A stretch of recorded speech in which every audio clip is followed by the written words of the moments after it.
Good morning to all those present. Dr. J.S. Sharma, Dr. S.D. Attri, and other office bearers of the Industrial Decarbonization Summit, distinguished delegates and participants. The Indian Association of Air Pollution Control, Delhi, deserves to be complimented for organizing an event on such an important subject which critically affects us all.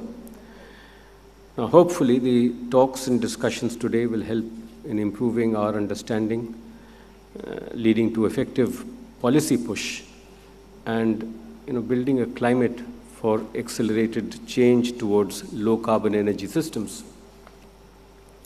And hopefully, it will also help further shape and strengthen our preparedness in response to the 1.5-degree challenge. Now, by the end of the day, we'll have heard perspectives, including most significantly from the Honorable Minister for Road Transport and Highways and from others, on different facets of India's industrial decarbonization challenge and the roadmaps that we can adopt. We all know that at the COP26 summit in Glasgow, as was mentioned just now, that was in November 21, the Honorable Prime Minister made 5 pledges. I don't intend to repeat them here. You're all familiar with them, and maybe Mr. Rashmi might wish to elaborate on them. But in line with these pledges, the Niti Aayog and the concerned ministries have aligned their priorities, set targets, and formulated action plans. It's actually a process that's ongoing. It's still underway. It's a work in progress.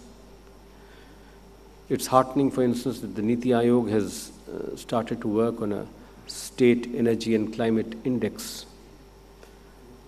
The Ministry of Coal has prioritized gasification of coal and set a target of 100 million tons of gasification by 2030.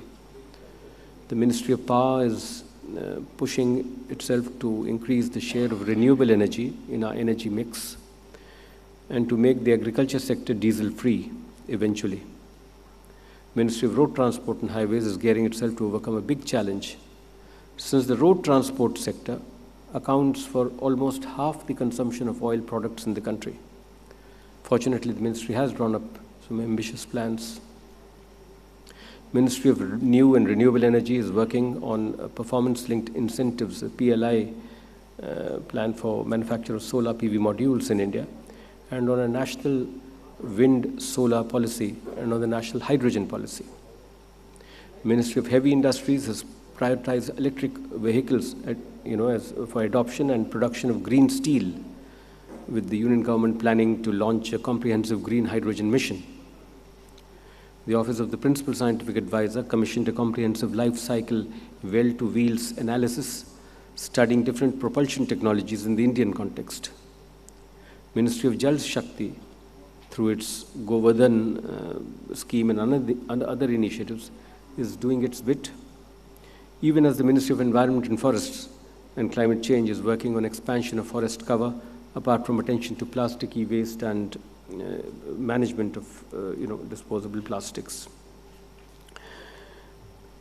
Ministry of Agriculture, as we'll hear later today, is working to promote agroforestry for carbon-neutral growth.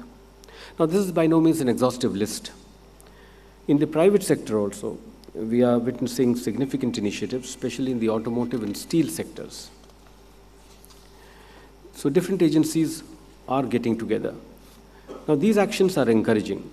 At the same time, we need to keep asking ourselves if the solutions currently being adopted in industry in India, such as focus on energy efficiency and renewable energy, and alternate fuels, are adequate. Will these deliver only incremental reductions in emissions, or whether these measures will result in deeper decarbonization? Many technologies capable of delivering disruptive changes, such as hydrogen-based or electrified cement kilns, direct electrolysis of iron ore, are in the development stage or demonstration stage. For instance, green hydrogen, solar and thermal, or carbon capture, utilization and storage, and CCUS as we say. Now, hopefully all this will soon go to the next level. Heavy industry will have to play a crucial role, in particular the harder to abate sectors, which they will need to brace themselves for achieving ever-challenging PAT, or perform action and trade efficiency targets, maybe even CO2 targets. Now, tailored support from public policy and finance, appropriate to the contextual setting, might be required, especially in areas like steel and cement industries, or for revolutionizing vehicles' battery design and manufacture. Now, clearly, our country's path to net zero is just beginning. Given our expertise and background and commitment in the country, we should surely be able to achieve the targets. But the moot question is, how soon can India, as they say, bend the curve? We stand at a critical juncture.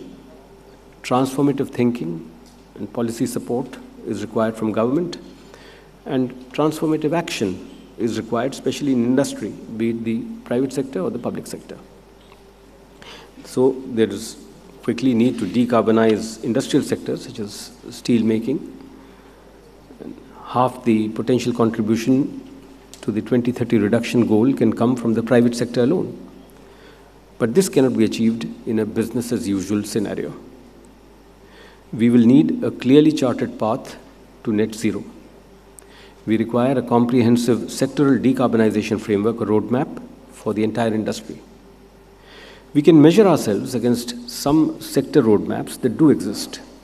Some of these originate from civil society, which, however good these maps might be, they are not formally adopted by government, nor are they binding to industry.